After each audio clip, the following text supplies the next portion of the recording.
I knew something was wrong, not because of what she said, but because of how quickly she said it, like she had rehearsed it in her head long before I ever opened my mouth. We were standing in the kitchen, the late evening light cutting across the counter, when I mentioned that it felt strange how often he was around lately. And before I could even finish my sentence, she let out this soft, incredulous laugh and said, "You have to trust me. He's like a brother." And the speed of her defense told me everything her words tried to soften. It wasn't confusion or reassurance in her tone, it was protection, instinctive and immediate, like I had accused someone she was responsible for guarding. I stood there watching her face, the way her eyebrows lifted as if I had insulted her integrity, and I realized that in that moment, I was not competing with a stranger. I was competing with history. I nodded because that was what a reasonable husband does when he does not want to look insecure, and I even apologized, telling her I never meant to imply anything inappropriate, that I just needed reassurance because lately he seemed woven into every part of our lives. She stepped closer, touched my arm lightly and said, "He has always been there for me. He is family. And if you trust me, then you trust him." And the way she merged the two together left no space for separation. I told myself I was overthinking it, that adults are allowed to have deep friendships. But something about the way she framed trust as obedience stayed with me long after the conversation ended. A week later, I reconnected with Elena, someone from my past who had once understood me in a way that felt easy and unfiltered. And when I mentioned to my wife that we had met for coffee, I watched her posture shift before she even realized it had. She tried to sound casual, asking how we suddenly reappeared in each other's lives, and I gave her the same energy she had given me, calm and slightly amused, telling her that Elena had always been important to me, and that some connections never fully disappear. When she raised an eyebrow and asked if I thought that was appropriate, I held her gaze and said evenly, "You have to trust me too. She's like family." And I swear the air in that room changed temperature. She did not laugh the way she had when I questioned her. She went quiet instead, and that silence felt heavier than anger. I could see her recalculating, trying to decide whether she had the right to object without contradicting herself, and in that pause I understood something that unsettled me deeply. She did not want fairness. She wanted freedom without consequence. That night she asked more questions than usual about Elena, subtle ones disguised as curiosity, and when I told her that Elena and I had always shared a natural chemistry that made conversation effortless, I saw a flicker of something in her eyes that she quickly masked. Over the next few days, her brother started appearing more often, stopping by for dinner with that comfortable familiarity that made it seem like he belonged there, laughing a little too long at private jokes, touching her shoulder casually as if the gesture were unconscious.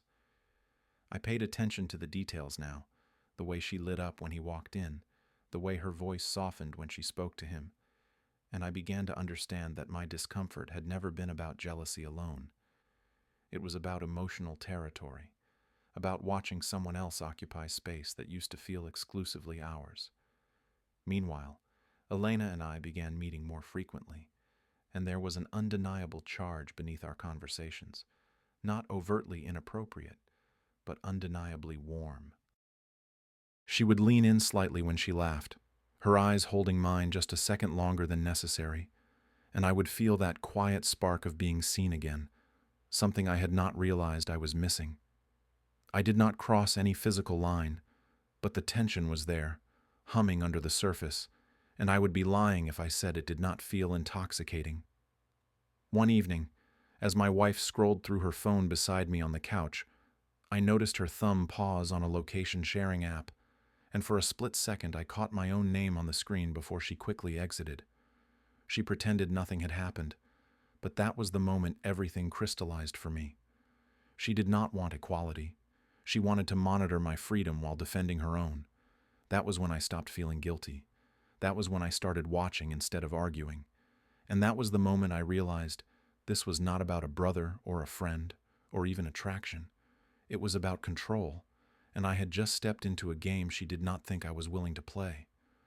By the time the second week rolled around, It stopped feeling like coincidence and started feeling like a schedule someone else had written for our home, because her brother was suddenly everywhere in a way that made my own routines feel like the thing that didn't belong.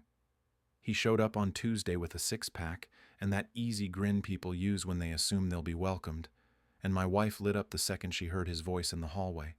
Not the polite smile she gave neighbors, but a real one that rearranged her face like relief. He drifted through our living room like he'd paid rent, stretching out on the couch, joking about his day, nudging her shoulder when she laughed, and I sat there with a tightness behind my ribs, pretending I was unbothered because I didn't want to hand them the satisfaction of watching me shrink. When I asked casually what the plan was for the evening, my wife answered without looking at me. "We're just hanging out. You can join us." And I heard the "you can" for what it was, a permission slip in my own life. Later that night, after he finally left, her phone rang again and she stepped into the hallway to answer it, voice dropping into that softer register people save for private conversations. And when I walked past, the call ended instantly like a light switched off. She came back with that same practiced innocence and said, "He just needed to vent." And I nodded, tasting the bitterness of how normal she wanted it all to seem. Elena became my equalizer without me having to announce it as one, which is what made it effective, because I didn't have to exaggerate anything for it to land. We met for coffee on a Saturday afternoon, and the moment she walked in, I remembered how easy it used to be to breathe around her, how conversation with her never felt like negotiating, because she listened with her whole face, eyes steady, smile unforced.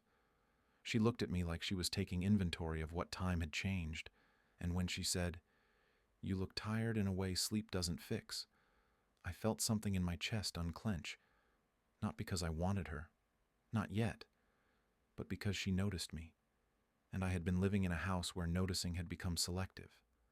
We talked for hours, the kind of talk that makes you forget to check your phone, and when she brushed her fingers against my wrist to emphasize a point, it sent a small jolt through me that I hated myself for feeling, because it wasn't lust, it was the electricity of being treated like I mattered. I posted a harmless photo of our drinks on my story later. Not a couple shot, not a provocation on paper, but I knew exactly what it would do, because my wife had been performing nothing to worry about for weeks, and I was curious whether she could swallow her own medicine. She saw it within minutes, and when I got home she asked, too brightly, "So you and Elena had fun?" As if fun was the problem, and not the fact that she hadn't asked how I felt about anything in days. The territory lines sharpened after that, and it was subtle in a way that made it almost worse because nothing was blatant enough to explode over, but everything was pointed enough to bruise. Her brother started joining her at the gym, which she mentioned casually over dinner as if it was the most natural arrangement, and when I said I didn't realize they were working out together now, she smiled like I'd made a silly mistake and replied, "He goes when I go. It keeps me motivated." And the implication was so clean it could have been framed and hung on the wall. The late calls became later, the laughter on the other end of the line became more familiar, and the moment I stepped into the room, she'd lower her voice or turn slightly away, the kind of physical shift people do when they want privacy, without admitting they want privacy. Meanwhile, Elena texted me once or twice a week with little things, a link to a song we both loved years ago, a comment about a book she thought I'd like, and every message carried that warm undercurrent of someone remembering you in detail. My wife noticed the frequency, noticed the way my face softened when I read those texts, and instead of asking directly, she started doing something colder. She started checking. One night she offered to pick up groceries and asked to borrow my car because hers was low on gas. And later, when she thought I was asleep, I felt the mattress shift and saw her glow-lit silhouette scrolling through her phone with that tense stillness of someone tracking something. The next morning she asked, in a voice that tried to sound casual and failed, "Were you really at that coffee shop yesterday because my app said you were near the park?" And there it was, the proof that she wasn't seeking trust. She was seeking control with a smile on top. I didn't argue, because arguing would make me the villain and give her an excuse to defend him harder. So I kept my tone mild and said, "If you trust me, you don't need an app." And she stiffened as if I'd slapped her with her own words. She tried to pivot, saying she was only curious, saying she worried, saying it was normal for couples to share locations, and I let her talk until she ran out of innocence to hide behind. Then I said, "It's interesting how you want transparency from me while you keep telling me your late calls and gym sessions are none of my business." Her eyes flashed, and for the first time she didn't deny it outright. She just accused me of being petty, of keeping score, of dragging Elena into our marriage like a weapon. The truth, the part I didn't say out loud, was that Elena wasn't the weapon. She was the mirror, and my wife hated what she saw in it. The fact that she wanted privileges she refused to grant, and that the second the power dynamic shifted, her confidence in trust turned into surveillance. That night, while her brother texted her jokes that made her smile in the dark, I lay awake feeling something settle in my gut, a calm that wasn't forgiveness and wasn't rage, but the quiet certainty that if she wanted to play the fairness game, I was done being the only one following rules. I found out by accident, which somehow made it worse, because it meant the truth had been floating around casually in other people's conversations, while I was the only one still treating it like sacred ground. It happened at a mutual friend's birthday dinner, one of those gatherings where stories from back then start surfacing after a few drinks, and someone laughed and said, "I still can't believe you two almost made it official before you decided you were better as friends." And for a second I genuinely thought they were talking about someone else. My wife's face changed in a way so quick most people wouldn't notice, a microsecond of tension before she smoothed it over with a shrug and a dismissive smile, and her brother chuckled and said something about youthful confusion, as if it were a harmless anecdote. I sat there feeling like the only person who hadn't been handed the script, trying to process how the word almost had been placed in a sentence that included my wife, and the man she swore was nothing but family. The ride home was quiet at first, and I waited because I wanted to see if she would volunteer the truth without being cornered. But she didn't. She just scrolled through her phone like the evening had been uneventful. Finally, I asked, keeping my voice steady, even though my pulse was hammering, "When exactly were you planning to tell me that your brother used to be someone you dated?" And the way she froze for half a breath confirmed everything before she even answered. She exhaled sharply and said, "It wasn't dating.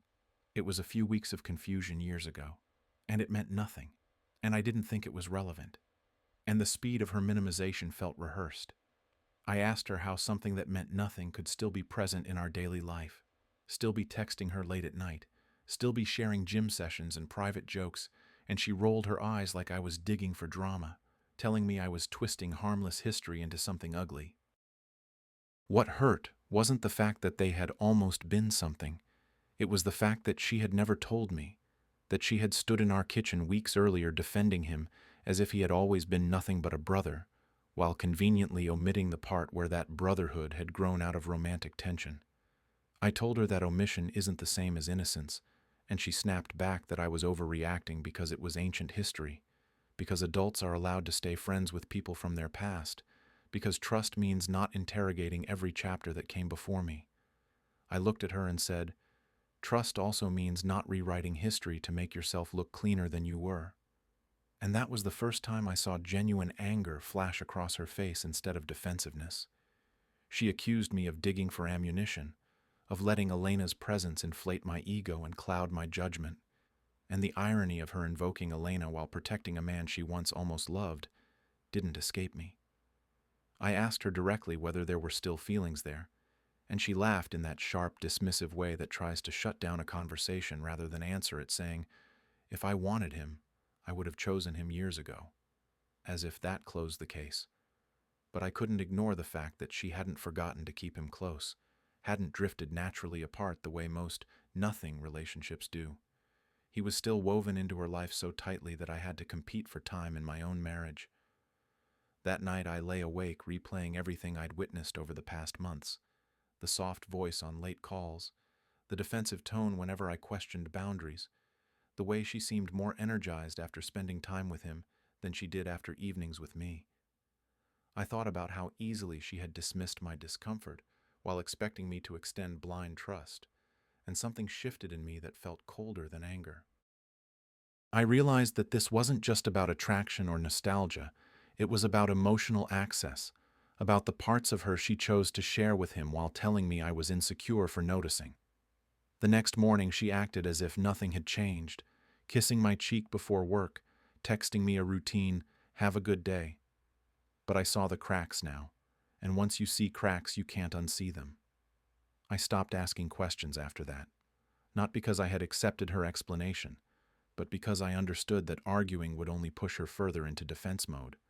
Instead, I watched more carefully, listened more closely, and let her believe the storm had passed. She mistook my silence for surrender, and in a way that was my first real advantage, because while she relaxed back into her narrative of innocence, I began building my own version of the truth, one that didn't rely on what she chose to tell me, but on what she couldn't hide. The night I stopped arguing was the night she started getting nervous, and the irony of that wasn't lost on me because for weeks she had accused me of being dramatic, insecure, irrational, and the moment I went calm, she began scanning my face for signs of something she could fight against. It happened after another dinner where her brother lingered too long, where their laughter felt layered with shared history I had never been invited into, and instead of confronting her afterward like she expected, I poured myself a drink, sat down beside her, and asked lightly whether she had fun. She studied me carefully, like she was trying to detect sarcasm, and when she didn't find any, she replied, "Of course I did. Why wouldn't I?"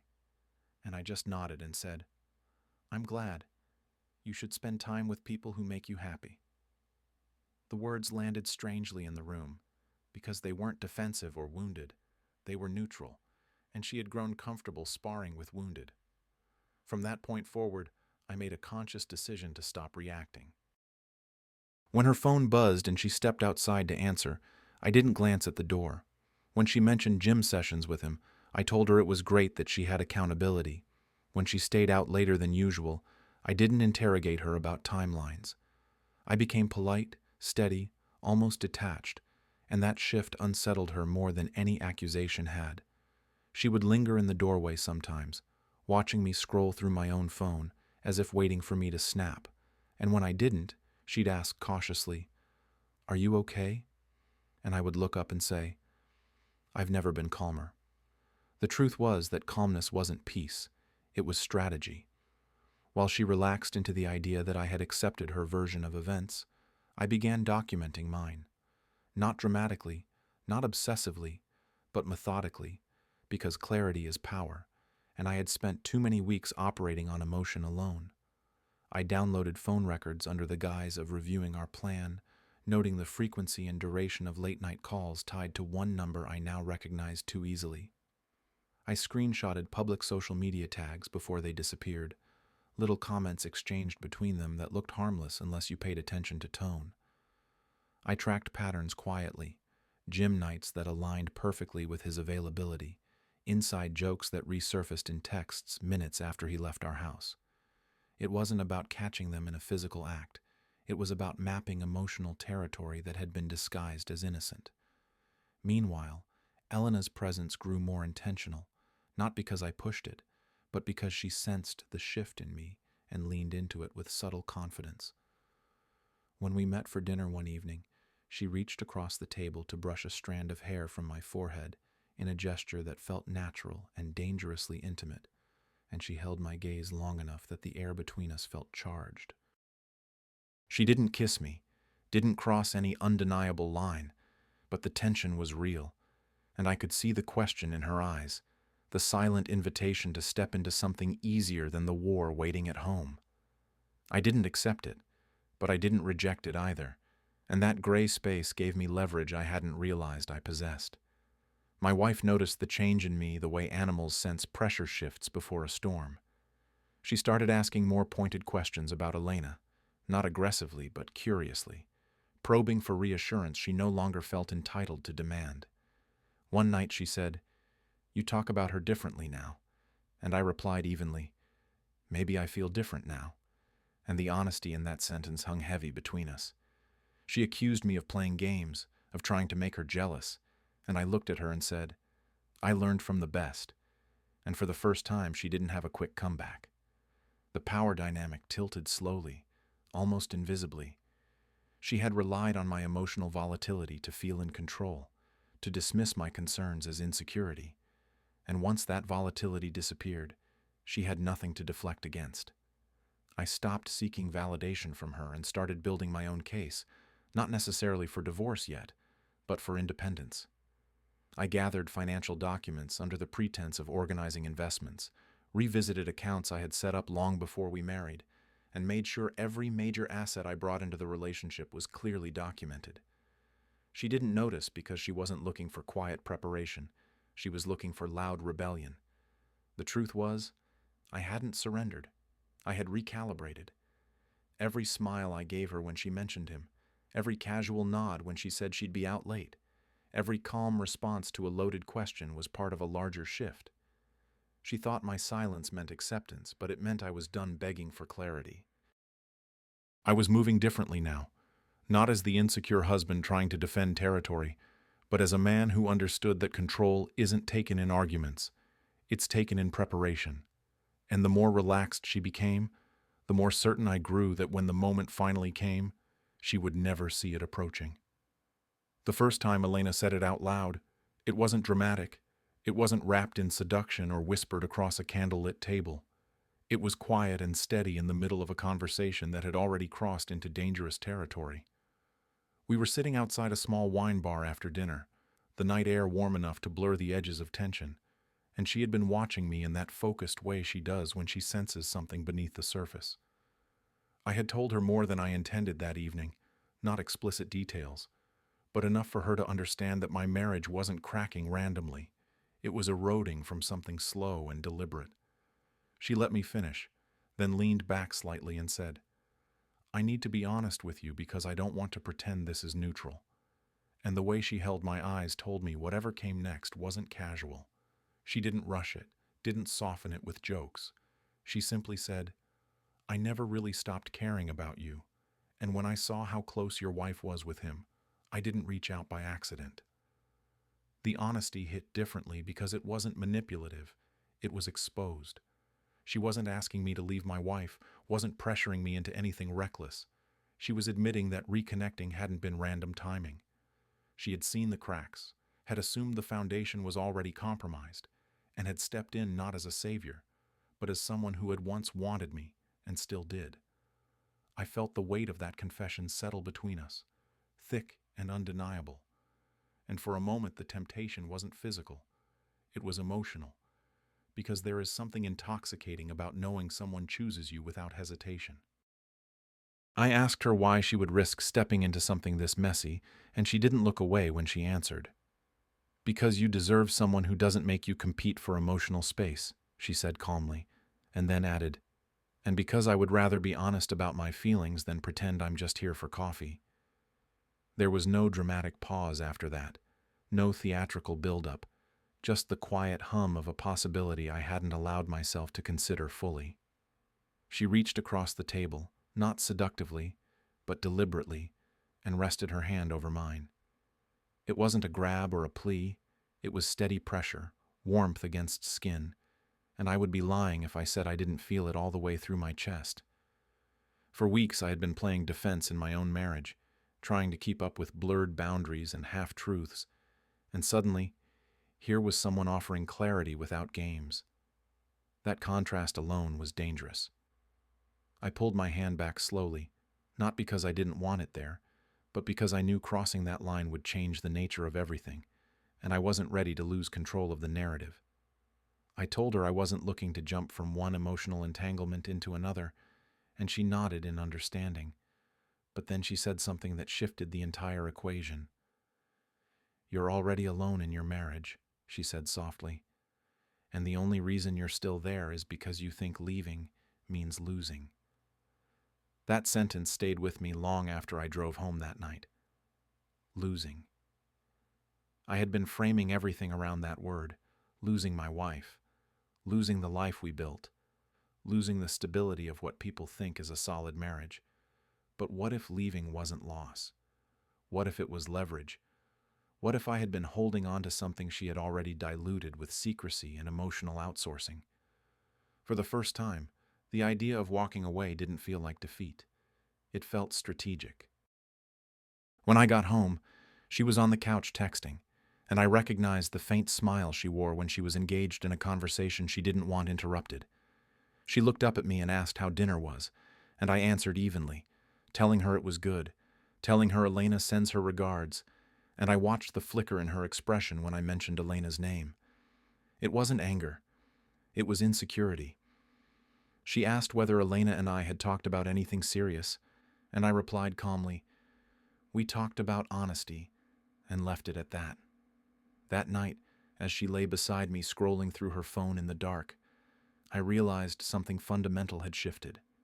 I wasn't clinging anymore. I wasn't fighting to preserve an illusion of balance. I had options now, and not just romantic ones, but emotional leverage. Elena's confession wasn't about starting an affair. It was about reminding me that I wasn't trapped. And once you understand you're not trapped, the fear that keeps you compliant begins to dissolve. For the first time since this began, I didn't feel cornered. I felt prepared. The night she forgot to log out was almost insultingly ordinary, which somehow made it feel inevitable, like the universe had decided I had waited long enough and deserved a clean look at what I already knew. She had gone to shower after coming home late from what she called a long talk about life, which was the new phrase she used whenever the conversation went beyond gym schedules and harmless catch-ups. Her laptop was still open on the dining table, screen glowing softly in the dim room, and I stood there staring at it longer than I care to admit, not because I was debating morality, but because I was preparing myself for confirmation. I didn't scroll through everything like some paranoid detective. I typed one name into the search bar and pressed enter. The thread that opened wasn't explicit, and that almost made it worse because it meant everything could be defended as innocent if you ignored the pattern. There were no declarations of love, no plans to meet in secret hotels, but there were layers, subtle and steady. Messages like, "You're the only one who really understands how my mind works," and "I feel most myself when I'm talking to you," and "Sometimes I wish things had gone differently back then." There were timestamps past midnight and early morning check-ins that read less like friendship and more like emotional dependence. I read quietly, my heartbeat steady, because this wasn't shock anymore. It was confirmation of territory that had already been mapped in my gut. One message stood out in a way that made my jaw tighten despite my effort to remain calm.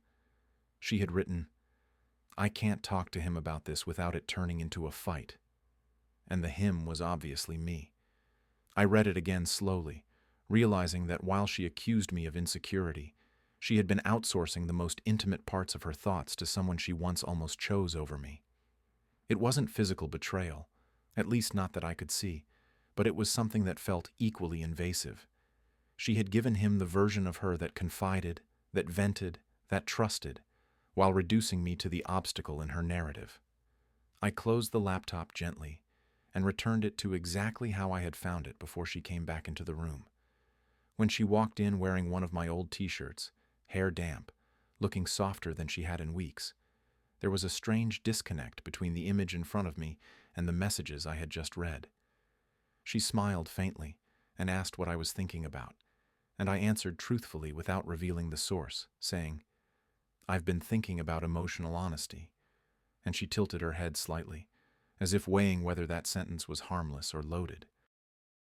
Over the next few days, I didn't change my behavior outwardly, but internally something hardened. I stopped framing this as suspicion and started framing it as evidence. I backed up phone records. I noted patterns in their exchanges. I took screenshots of social media interactions that seemed trivial, but fit the larger puzzle.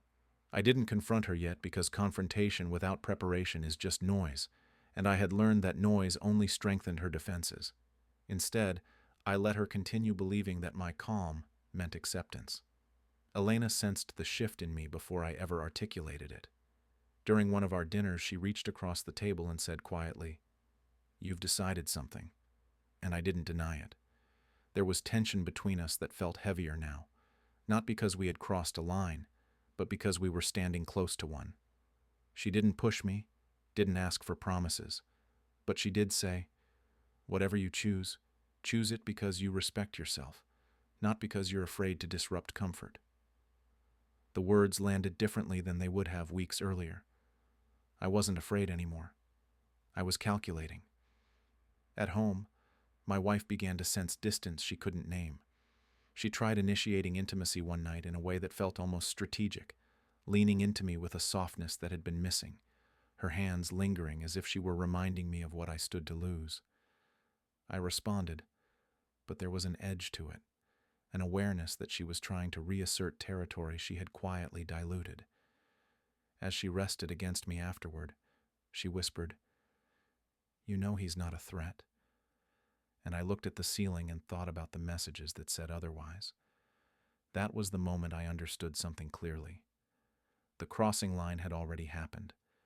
It wasn't about physical acts or undeniable proof. It was about emotional exclusivity, about the space she chose to share, and the truths she chose to hide. And once that line is crossed, you can pretend not to see it, or you can start preparing for what comes next. I had already chosen. I didn't expect the lawyer's office to feel calm, but it did, and that calmness unsettled me more than the confrontation I knew was coming at home. I had booked the consultation under the pretense of just understanding my options, telling myself that information isn't betrayal, that clarity isn't cruelty.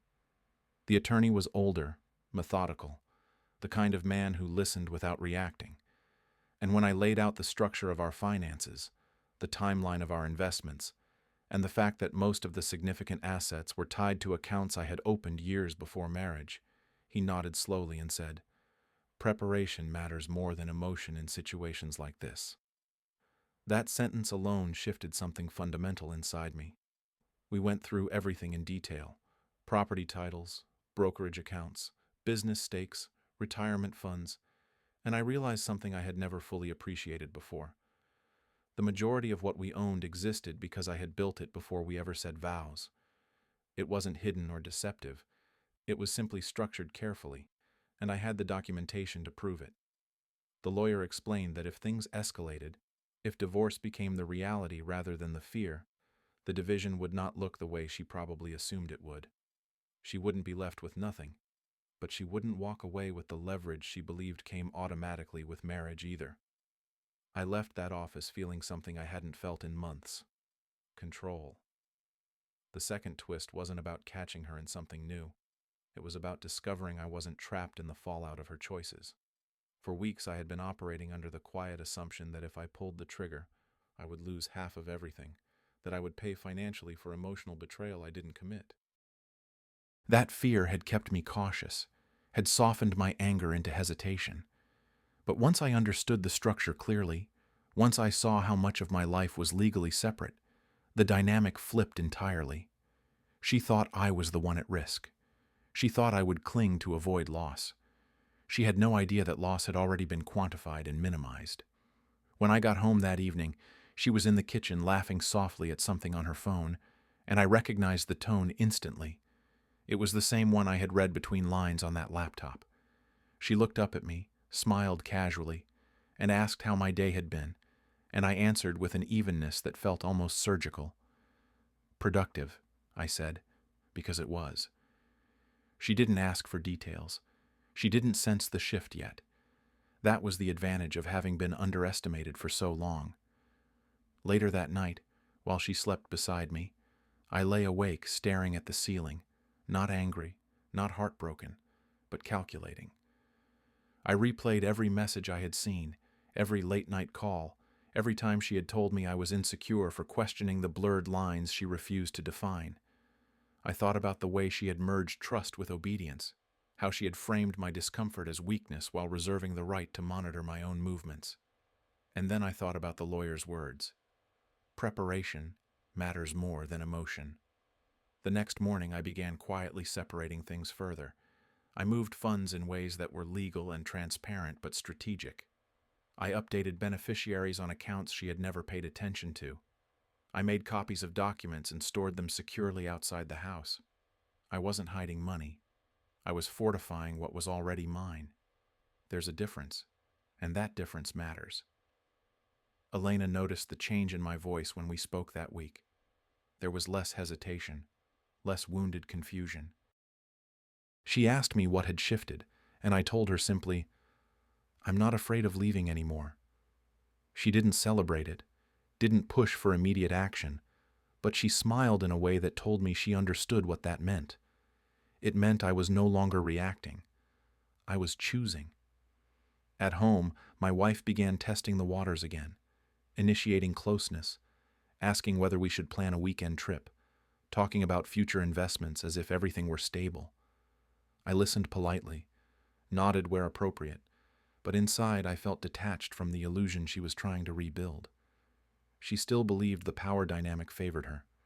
She believed I would tolerate the emotional outsourcing as long as the marriage remained intact.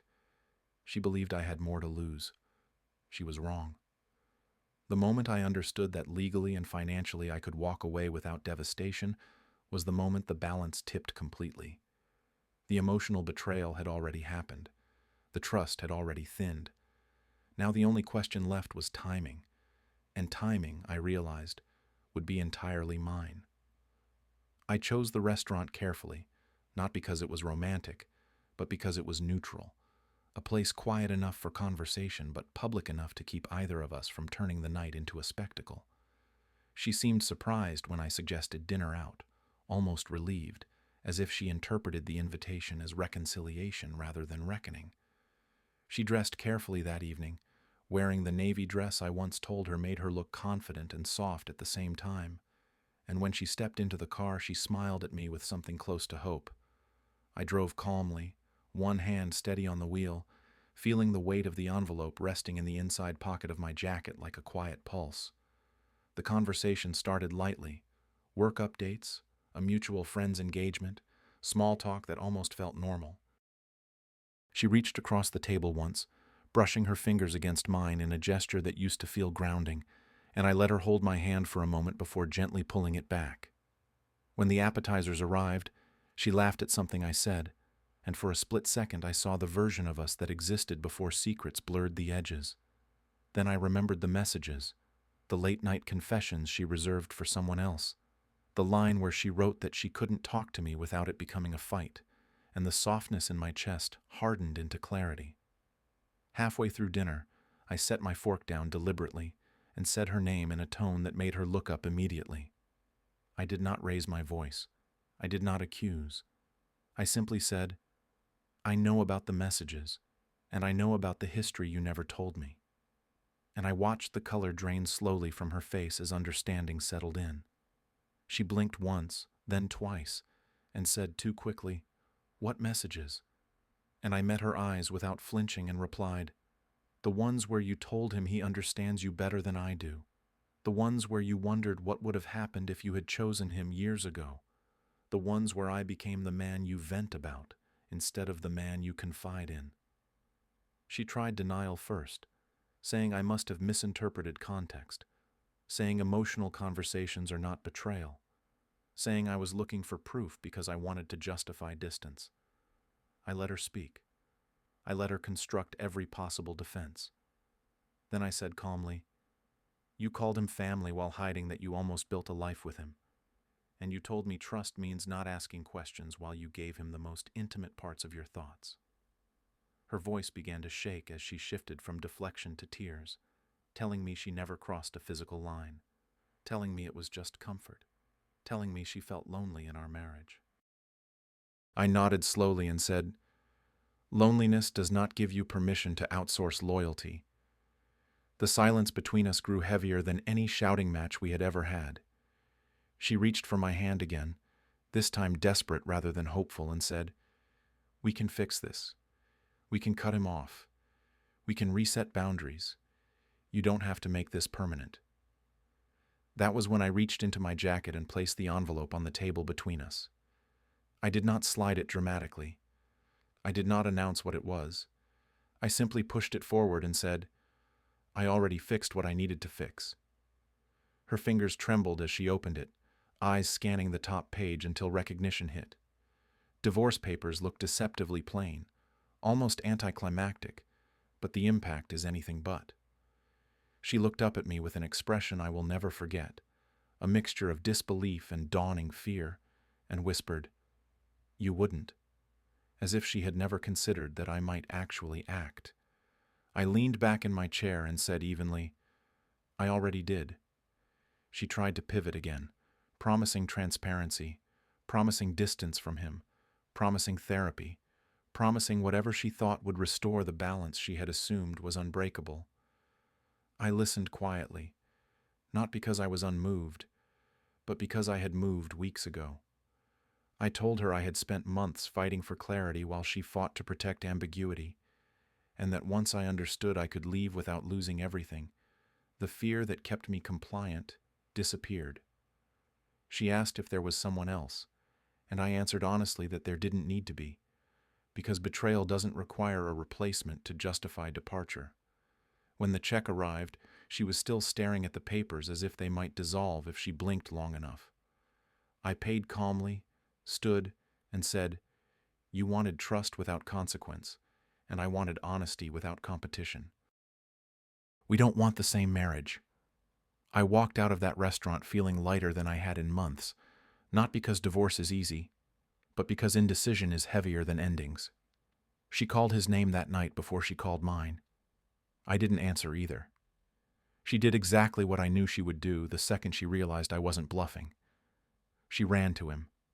Not physically at first, but emotionally, desperately, like someone grabbing the nearest branch after misjudging the depth of the fall. I found out because she left the house that night without saying much beyond, "I need space," and I didn't stop her. I didn't ask where she was going. I didn't need to. When someone has built an emotional refuge outside their marriage, that's where they retreat when the structure collapses. The next morning, her side of the bed was still untouched, and there was a strange stillness in the house that didn't feel empty, just rearranged. I made coffee slowly, deliberately, as if routine could anchor what had just shifted permanently. Around noon, she finally called.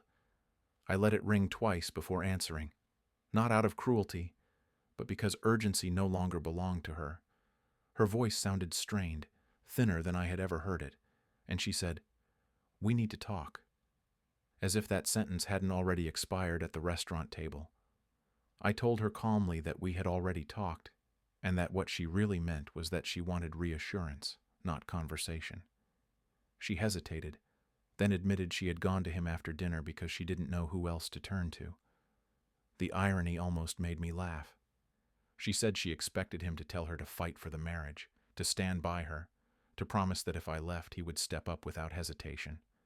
Instead, she said he looked uncomfortable, that he kept saying he never meant for it to go this far, that he didn't think I would actually file. I could picture it clearly, the way he probably shifted in his seat, recalibrating now that the secrecy had been replaced by consequences.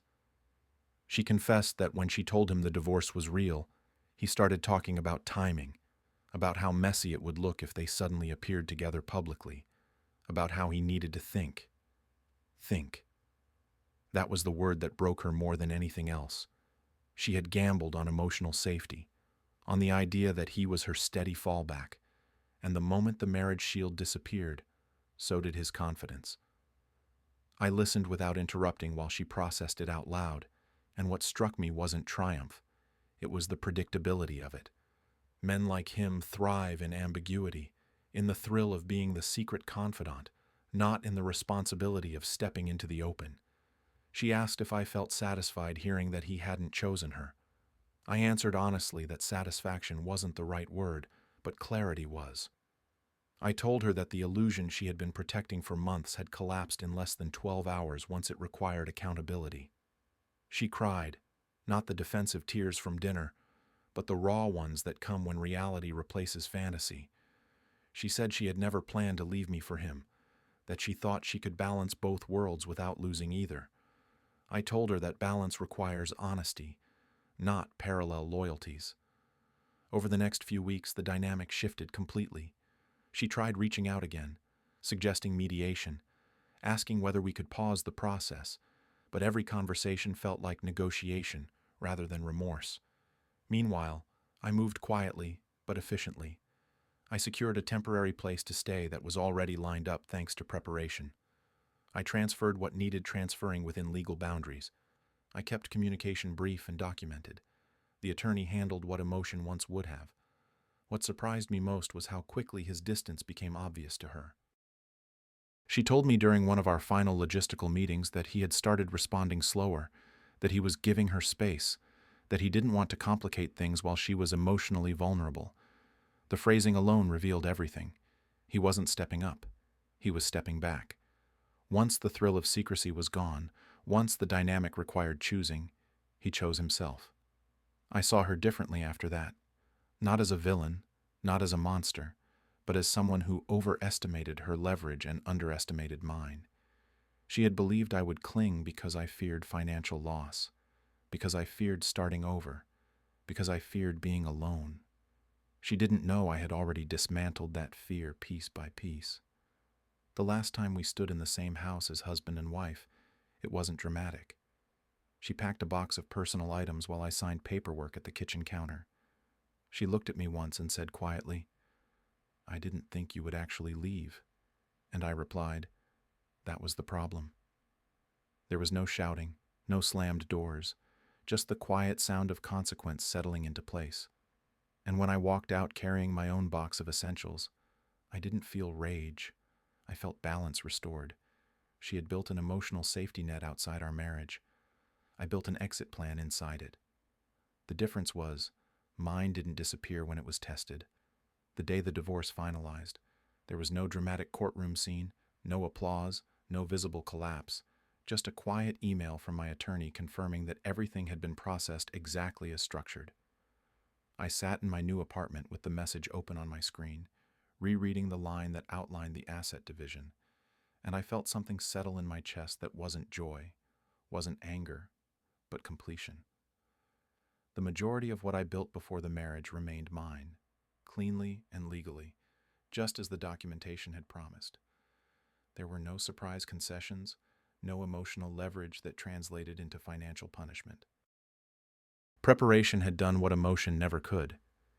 She texted me later that afternoon, not to argue, not to accuse, but to say, "It's official," as if I didn't already know. There was something hollow in the message, like she was still processing the fact that the structure she thought was permanent had actually been movable. I replied simply, "I know," and left it there. There was no need to stretch the conversation into something sentimental. The time for persuasion had ended weeks ago. In the months that followed, I rebuilt my life quietly. I didn't parade Elena publicly, didn't turn her into a trophy or a statement. We saw each other, yes, and the attraction between us never disappeared. But I moved slowly because I had learned that proximity during pain can feel like destiny when it's really just relief. She understood that. She never pressured me to rush into something serious. She respected the fact that I needed to stand alone for a while before standing beside anyone else. That alone told me more about her character than any flirtation ever could. Meanwhile, I heard through mutual friends that her brother had faded from her life almost as quickly as he once filled it. Once the divorce was public and the illusion of secrecy gone, he apparently became busy, distant, focused on his own image. He had never wanted a woman who came with consequences. He wanted the thrill of being chosen in private. When privacy vanished, so did he. She reached out to me once, weeks after everything settled, and admitted quietly, "He wasn't who I thought he was." And I answered without cruelty, "He was exactly who he showed himself to be." The difference was that she finally saw it without the filter of comfort. The real power move wasn't the paperwork, though that mattered. It wasn't the financial protection, though that changed the dynamic entirely. It was the fact that I never screamed, never exposed her publicly, never begged or competed. I let her believe she had control while I secured my exit. I let her assume I was too afraid to disrupt the life we built, while I structured a version of it that didn't require her. That calmness unsettled her more than any dramatic reaction would have. One evening, months after everything was final, I ran into her at a mutual friend's gathering. She looked different, not broken, but humbled in a way that softened her edges. We spoke politely, briefly, like two people who once shared something significant, but no longer owed each other emotional labor. At one point she said, almost thoughtfully, "I never thought you would actually walk away." And I met her gaze and replied, "I never thought you would test how far I could bend." There was no anger in my voice, just truth. Driving home that night, I reflected on the first argument in the kitchen when she had laughed and told me, "You have to trust me. He's like a brother." Back then, trust had felt like a leash she expected me to wear without question. Now, trust meant something entirely different to me. It meant boundaries. It meant transparency. It meant knowing I could leave if those boundaries were ignored. The revenge wasn't explosive. It wasn't dramatic. It was controlled. She thought trust was blind and permanent, something she could stretch without consequence. I proved it had limits. I proved that calm does not mean weak, and preparation does not mean paranoia. It means power. And when she said he was like family, she never imagined I would become the stranger who walked away with everything he built intact.